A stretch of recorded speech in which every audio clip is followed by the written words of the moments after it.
right, a little Thanksgiving video here. This is going to be the last one, and then I'm moving on. I think I can use this to kind of teach the basics, even though I didn't get Soviet artillery in this one. There are some weird rules in GB2. One of them is the Soviet Corps coordination. Soviet Corps, mechanized corps. Tank and mechanized corps must stay together in a compact formation at all times. Don't have any in this video, but there is a weird rule for GB2. They must be adjacent to every other unit in the corps at the end of the movement phase. This rule does not apply in any other phase than the Soviet regular movement phase. If this restriction cannot be met at the end of the Soviet movement phase, all the units of the offending corps are DG'd. Okay? And their artillery also has a special rule. If I can remember where that was. I was going to throw some partisans. There's partisan attacks in this. It's pretty cool, but we'll get to that later. Their artillery, all the firing Soviet artillery units must be stacked together if you're doing a barrage. So like here the Germans can fire and bombard that hex, but if this were the Soviets, they'd have to be in the same hex, stacked together. Lots of little rules in here for the Soviets and the Germans, and there's some variants too. You can see all those right here. I don't have the latest Guderian's Blitzkrieg 2 latest greatest rule book. I have the other one, the earlier one. I forgot the year now. I'm half asleep right now. Okay. Combat. So, all right, let's go back to where we were. We were on supply phase after the Germans did their movement. We kind of did that in the last video. We figured out that trace supply is good. We're going back here to the trace supply. Then the HQ's throwing 10 truck movement, which is open as 1. So 1, 2, 3, 4, 5, 6, 7, 8, 9. 1, 2, 3, 4, 5, 6, 7. Yeah. So we're good through here. That ZOC is negated due to this. So the truck supply gets through, and they are fueled from our movement phase. So trace supply is good. And then we're going to go to the reaction segment. For the Soviets, which they won't have any, they have no one in reserve, and they are not barraging. So we're going from D to F. And we're going to do our artillery strikes here. And don't forget about the rounding rules in OCS. 4 point... I had this memorized. 4.1, page 6. Special rounding rules. All right. I'm going to bombard. Someone in the comments was mentioning they like 3T bombardments. Let me see what we're stuck with here. If we have 18, can I do three 3Ts or 2 3Ts? 18 and 16. Yeah, they were saying they like the 3Ts. I guess they're better odds or something. I don't remember what the comment was. Hold on one sec here. I'll find it for you. We'll go live. We'll do it live. Comment was something along the lines of, I don't know enough about the system to know one way or the other which is good or bad here. Let's see. ERMJ 1986, 4 days ago. I prefer 3T barrages as opposed to spending more, diminishing returns and all. And JS has commented, it's far too common to simply push counters, have a well thought out plan of attack, and know exactly where every unit is headed and why before ever touching a single piece. Yeah, I'm just not that good. That's just not me. Here's the comment right here. I just don't think like that in these games. I'm just not, I can't belabor that. I just can't do it. I kind of pick an angle and then go for it. I mean, I guess I could overstudy it, but maybe that's why I'm not too good at these. I kind of did in this. I know I wanted them to go here and these guys to go here and bombard this and maybe crack at that, but we'll see. So yeah, I don't want to, have an overabundance of OCS tutorial videos, so this will probably be my last, this will be the last one for this. I think it's ready to be played. Maybe this weekend, we'll see. But, you know, if I ever tweak it, we'll come back and I'll give you an update on this. But let's do one round of combat here. Or first, let's get our barrages out of the way. So we're going to do... I'm going to do these separate. I was going to combine them into one blast here, but that's overkill, I think. Although it would be an easy... Well, if I did that, it'd be like 34. It's still not... I mean, a DG is pretty much guaranteed at that point, right? Don't you think? That's kind of overkill. All right, let's do 2 separate bombardments. We'll see what happens. All right, first we got to do supply here. I don't think I need to go over the barrage rules, do I? Or do you want me to? I think you know them all already. Yeah, I almost forgot the cardinal rule. There's only 1 barrage per hex, so actually we have to add them up if we're going to do this. Maybe I just do it once. We need a spotter. We don't have a spotter here. I can only do 1 barrage. Maybe I add them up and go with 34.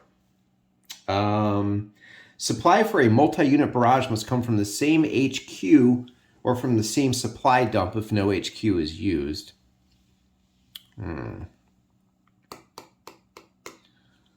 Okay, so I have to be doing... He's going to have to throw this forward. Yeah. A unit can only barrage once per phase and cannot split. All types can barrage during reaction and exploitation. Only artillery can barrage during combat. All right. And if you remember correctly, don't forget the targeted player picks the terrain to be used for possible shifts. He also selects which combat units in the stack absorb it. Obviously, he's the only one there, so let's blast him here. All right, so we're going to have 34. That's going to put us on the 4T column. So we're looking at here, right there. So we're going to, oh man, 4T of supply. Okay. And let's take a look at what our shifts might be. Is there 1 regimental equivalent or less in the hex? There is 1 RE or less. Remember, your core 3 slashes here counts as 1. So that's going to be a column shift to the left. Less density, it's harder to hit things in that 5-mile hex. So we're going 1 left so far. That's all for the density shifts. Hedgehog, close or very close terrain. Open is open, so nope. There is a spotter. If any unit in the target hex is in strat mode, nope. I think we have 1 left, one left, okay. So that knocks us down to a 3T column. Oh boy. All right, let's see what happens here. Let's take the supply. We're gonna throw it from this dump. So we're gonna go from this dump here to that HQ. We're gonna draw from here. Okay, we're gonna be at 4T, so we'll take the top one off, and I'm gonna have to break down. I have to find the thing here. We're gonna put 2 T's back here. I feel like I'm making change in Monopoly here. Put that back on top. That'll pay for... that'll pay. Let's do that. Yeah. All right, that'll pay for that, and we're gonna roll now. Dice tower is kind of far away. I'm not gonna move that up. All right, let's get ready to roll. Okay, the roll is a 5. Remember, we shifted over 1. And a 5 is going to give us a DG. So we got our result, but barely. So if you want to see how that was done, we were at the 34 here. We had a column shift over, and we rolled a 5. So we did get a DG, but just barely. Now I see what they're talking about. Okay, let me find my DG marker here. All right, this one is not cut. All right. I guess that's successful. Not awesome or anything. I mean, we have a lot of supply over here, so I'm not too... I probably gave them too much. I'm going to have to trim that down. When I play this live, I'll probably trim that down. So we have a DG on that breakdown unit. Now let's go to... Ooh, do I want to pursue that combat, though?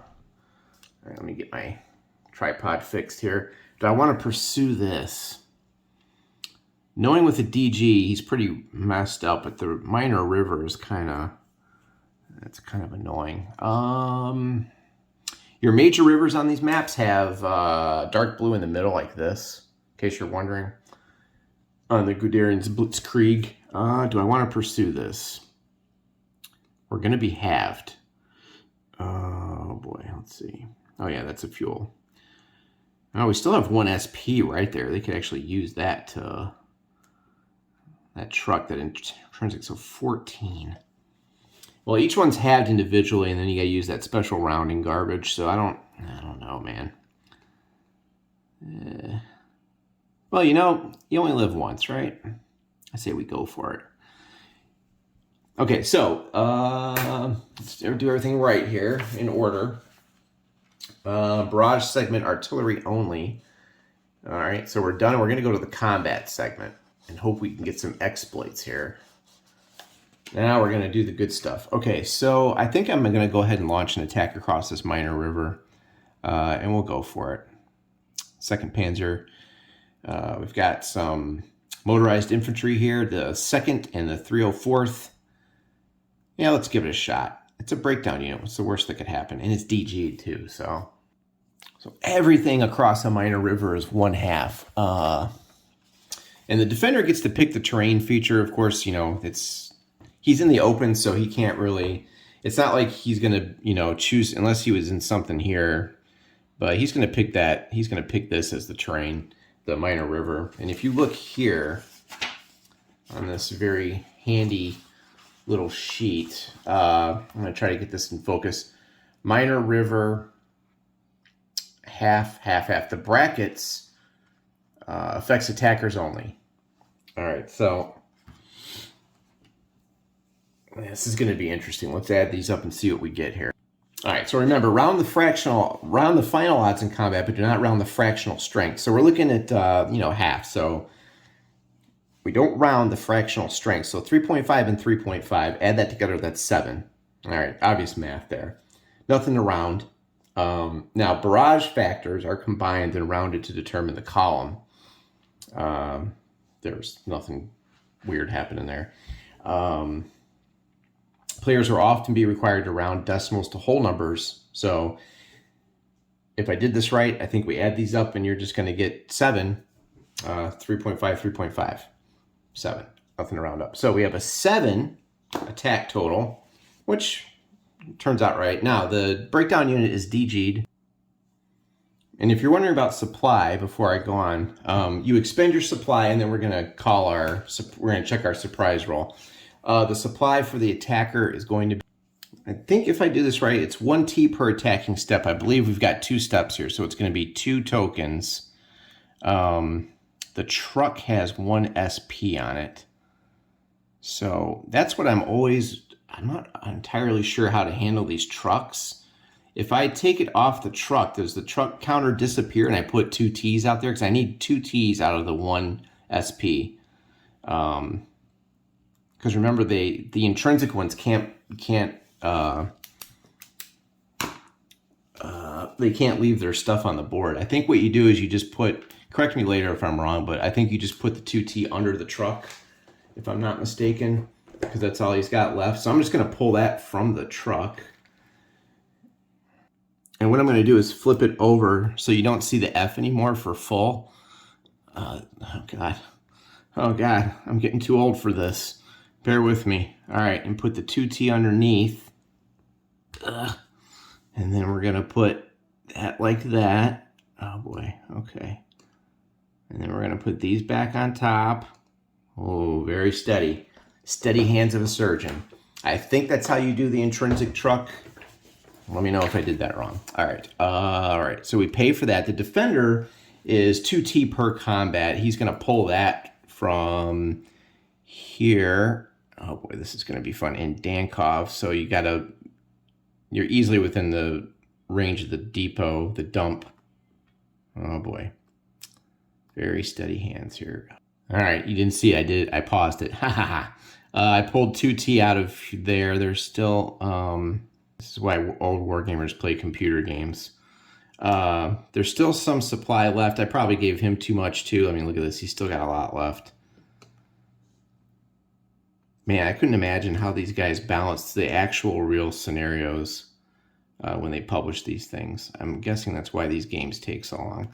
The play testing involved must be insane. All right, so they pay for it, and the Germans pay 2T. If I'm correct, it's 1T per attacking step, unless it's DAC, but we're not in DAC. Okay, then they have a sequence here, so you want to make sure you do the whole thing. And there's actually a handy little combat sequence summary on the player's aid table right here. Attacker identifies the defending and attacking hexes. Both players expend SPs. Defender can spend no supply and defend at half strength. No. Attacker identifies the action rating unit followed by the defender. Well, we're going to take the best action rating, of course. I think they're both 4, so I don't think it makes a big difference. Yeah, we'll use the second. Yeah, he's a 4, and that breakdown's a 4. Oh, that's odd. That's a pretty damn good action rating. Looks like they're tied. Oh, golly. All right, I'm going to leave the DG kilter there. So they're tied in the action rating, and the defender announces the terrain choice. Obviously, that's going to be the minor river, and at that point, we determined the initial odds. Now, remember, since the Russian player is DG'd, his action rating is actually a 3. It goes down when you're DG'd, so it's 4-3. I'm just writing down on a little tablet here. So Germans, we have 4. Russians have 3. So our odds right now are looking at, our odds are 7-2. Let me know later if I get that math wrong. We do have to check our surprise roll real quick here. All right, so we have identified our 2 action rating units. Now, remember he's DG'd. So we have a 4 minus 3 actually, thanks to that artillery barrage. These guys are a little bit shaken up. So there is a 1 difference that's +1 to the Germans. Now our initial odds are going to be 7-2. Remember, he's halved, so that's 1.5, but you round up. So 7-2. I believe if my math is correct, that comes out to 3.5 after you divide that. That goes up to 4-1. So we're on the 4-1 column, but we still have to check for surprise, and surprise can be nasty. We know we have a +1 to the die roll, which is good for the Germans. Now, when they were right here. So we're on this part right here. Defender announces terrain, and the players determine the initial odds. We determine it's 4-1, and we're in open terrain, so we're going to be using that open, the open line right here, right? Which is determined by your terrain chart. You gotta be very careful not to drop this. Right there. Open, combat line open. Okay? And if you're new to the game, that's how you look that up. And we're gonna be at 4-1. But we have to check for surprise. So the way you check for surprise is there's a little table here. Right down here. Right there. We're gonna check and see. You need a pretty good roll. All right, we're going to roll 2 dice. We get to add 1 to this. Uh-oh. Oh, boy, oh, boy, oh, boy. Look at that. 4 + 1 is 5. What do you think happens? Why do I roll so bad? Oh, my God. I just want this to go right one time. Just once. When I can do an attack the way it's supposed to be and just stomp on something. 5 or less, the defender gains surprise. Well, well, well. Look at that. And that is how it all goes wrong. I don't know, maybe the Germans crested the hill. They look down across the river. There's like a bunker with some buried T-34s up to the turret, and they start, I don't know, or machine guns, or I don't know. But, oh my God. Well, once again, I've ruined my own example. But let's see what happens, right? So we have surprise. Surprise is horrible. You roll a die and shift the final odds column, that number of columns, right for the attacker and left for the defender. So we were at 4-1. Now let's shift the columns because I suck. 1. Okay, thank God. All right, so due to surprise, we're going to drop from, now this attack has become super risky. We go from 4-1 to 3-1 now, thanks to that. And now all of a sudden it's not, we're not looking so good. All right, so we figured out we're finally on 3-1 for this attack. And we're going to roll. The Germans do get +1. thanks to the AR difference. So that might help. Combat resolution. After determining the odds, surprise, and any column shifts, roll 2 dice and add the action rating DRM and subtract the full value of any hedgehogs. None. Let's see what happens. All right. Oh, wow, that's a shitty roll. All right, 5 plus 1 is 6. Okay, so we're in open. We shifted down to 3 to 1. We got a 6. Bear with my finger here. AL1.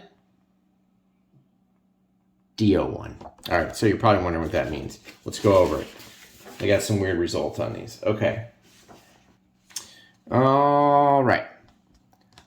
AL1, attacker, lose, 1, of course. Now, the defender got defender, option number, retreat, or step loss option. Okay, so the defender has an option here. That turned out to be horrible. It was a waste of supply, and the attack was rebuffed, which did, you know, the Germans ran into some stubborn resistance. There were some times when they were like, hold up here, what's going on? These guys are fighting to the death. All right, so the attacker, now I believe there's an order that you have to do this. Results and options. Combat usually are generally a mixture of losses and options. Losses are an L, so I took a big L. Right? The loss number is a required step loss. And remember that your first step loss must come from the one that you picked to be your AR. So the second infantry regiment of the 2nd Panzer is going to go poof. I have to use the unit that I picked first. He's out. That's a casualty. Okay. And there's not much I get to do after that. Now, the defender has an option. Retreat or step loss. I think we're going to be seeing a retreat here because, I mean, honestly, that would just leave the hex open. But, you know, the Germans can't really do anything until probably next turn. I would say that breakdown unit accomplished its goal, you know? I think that's what they were looking to do. That's really a bummer. Option results can be taken as any number of step losses and retreat hexes, provided the total number is fully executed. For instance, a loss of 1 step combined with retreat would be an O2. Now, the defender got an O1, if I remember correctly. I just did it a few seconds ago, and I've already forgotten. Yep. I think the Russians might just retreat 1 hex. The attacker always goes first. Before the defender decides what he will do. Take hard losses first and then any options. Defender gets to ignore his options. The attacker has retreated.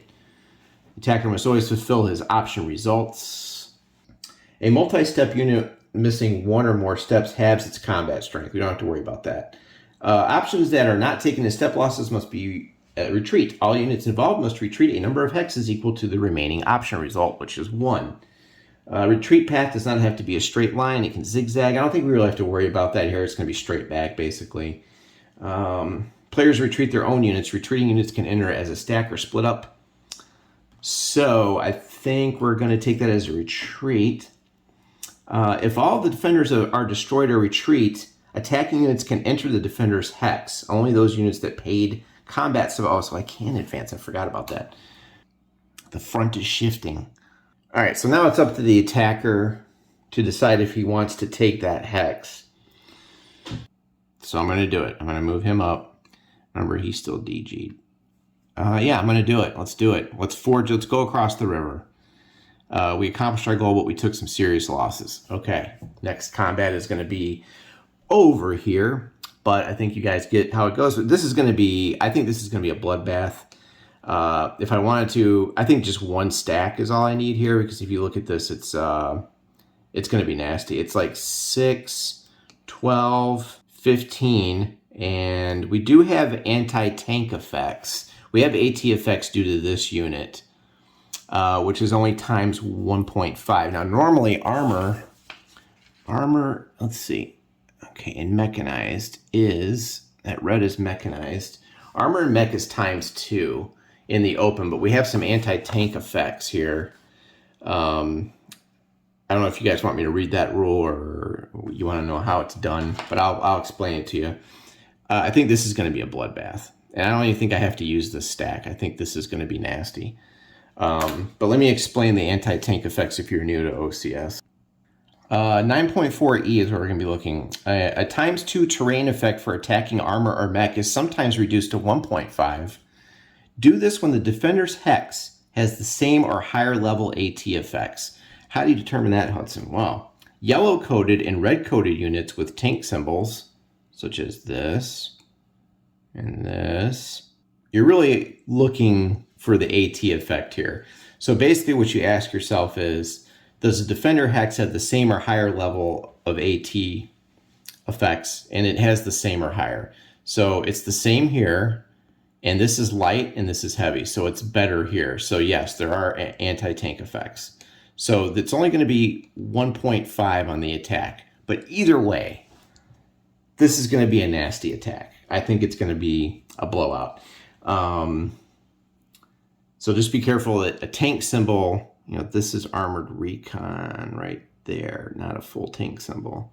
So just watch your iconography very carefully. Consider AT reductions to the attack multiplier on an individual unit basis. Well, they're all 1.5, so we don't need to worry about that. Now, where that could be different is if this was a Soviet recon unit, this would be light. These would be heavy. So the two heavies wouldn't be affected, so they would have a 6. But this would be affected because it's the same. So just pretend that has a slash through it. He would be at 1.5, not ×2. But these guys are still, since that's a heavy, this is heavy, it overrules, and they're all 1.5. But even then, it's going to be a devastating attack. I don't even think I need to show you that on camera, but it's going to be nasty. If you want, I could do the odds and all that fun stuff. Okay, so what do you guys think? Now, assume that this unit is about to get smashed. Too easy for the Germans, maybe? I don't know. If you look here, I've got 24 points in this hex. Terrain effects on combat. Village is close, and everyone's ×1. So you really got to bring it here. And, if these guys move up, that's 6, that's 12, 15. I think it'll be close. I think the Germans have enough strength to come in there and take this. The one thing I'd like to do in the future is probably reduce the amount of supply that everyone has. I think there's too much supply, allowing you to do like a little bit too much. Like they really didn't have to worry about getting those attacks off. So, and also I want you to take a look at the action rating here. It's 5-3, so that's a 2. It's going to be nasty. You might even see surprise there. So this is going to be a blowout. So the Germans have advanced across the river. The 304th of the 2nd Panzer makes it, but not. And it was a tough fight. It was a tough fight, and I think we're about to see the armored units of the 2nd Panzer just roll through this Soviet bumper. And that's basically a speed bump, and I'm not even sure it's going to help. And that's going to leave their back end way open. Yeah, so I got to think maybe it might be too easy for the Germans to encircle it, but I don't know. Is that what I want the scenario to show? Possibly. But we'll find out. I'll play it this weekend and see how it goes. And then, it may not be fun for the Russian player, but you can see how fast you can move in this game. How quickly that fell apart. Because this guy's going to get blown out of the water. And then you still got a 4 here, a recon unit, and you got a 4 there. So it's not looking good. Not looking good. All right, so this will probably be the last one for the OCS for a while. I'm going to keep playing this off camera in the week ahead. I'm still getting used to OCS, so I don't want to bore you guys with constant OCS videos. So the next video I'll probably do might be a little while because I want to start Panzer, but I really want to play more OCS because I'm fascinated by this whole speed of movement and surprise and all that. Because it's been over a year since I played it, so I kind of have to learn it all over again. But all right, it looks like a blowout. Looks like a blowout, but am I happy about this? Yeah, I got to cross the river, but I lost a whole unit though. I lost some good men. All right, I will talk to y'all later. Have a good holiday. Thanks for watching.